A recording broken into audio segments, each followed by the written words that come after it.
আল্লাহর নবীর আওলাদগণ দেখতে নূরের মতো, জ্যোতির মতো, ঠিক কিনা?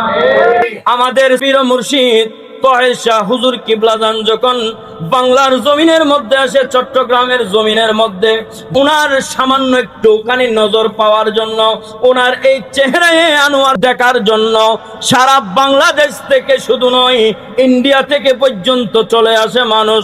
বড় করে বলুন সুবহান। আমার হুজুর কিবলা যদি এত সুন্দর হয়, জানি না ইমামে হুসাইনে পাক কত বেশি সুন্দর ছিলেন। মুসলিম বিন আকিল রাদিয়াল্লাহু তাআলা আনহুমার এত সুন্দর বদন মুবারক, এত সুন্দর চেহারা মুবারক, মাথার মধ্যে এত সুন্দর চুল মুবারক, জুলফ মুবারক ছিল, বাবলি কাটা চুল। ওনার ওই চুলের জুটিগুলো ধরে আরেকজন এজিদ বাহিনী ওনার গর্দান আলাদা করে ফেললো শরীর থেকে, মাথা মুবারক শরীর মুবারক থেকে সাথে সাথে আলাদা করে ফেললো। আলাদা করার সাথে সাথে ওই মাথাটা এজিদি বাহিনীর কাছে থেকে গেল, আর এই দেহ মুবারক, বদন মুবারক ওই গভর্নরের রাজপ্রাসাদের চালের মধ্যে, ছাদের মধ্যে পড়ে যায়। নাউজুবিল্লাহ।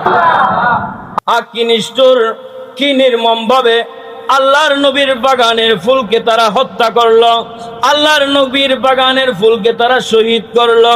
তারা তো কুফা নগরীর মধ্যে কাউকে মারার জন্য, কাউকে অন্যায়ভাবে মারার জন্য আসেনি।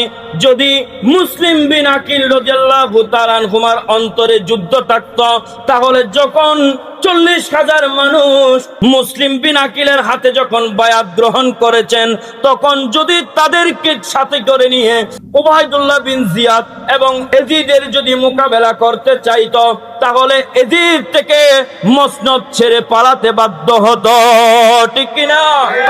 এজিদ কখনো মসনদে বসে থাকতে পারতো না, কিন্তু মুসলিম বিন আকিল রাদিয়াল্লাহু তাআলা আনহুর অন্তরে এটা ছিল না।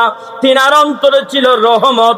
যেভাবে আল্লাহর নবী দুজাহানের বাদশা নবী মুহাম্মদ সাল্লাল্লাহু আলাইহি ওয়াসাল্লাম তায়েফের ময়দানে পাথর নিক্ষেপ করা হয়েছিল আল্লাহর নবীকে, আল্লাহর নবী তায়েফবাসীকে সাথে সাথে জমিনে দাফন করে দিতে পারতেন। জিবরাইল আমিন আলাইহিস সালাম ফেরেশতাদেরকে নিয়ে এসে আল্লাহর নবীকে বলেছিল, ইয়া রাসূলুল্লাহ, আপনি একটু করে অনুমতি দেন, আপনার অনুমতি পেলে আমরা তায়েফের এই ময়দান কিয়ামত বানিয়ে দিব।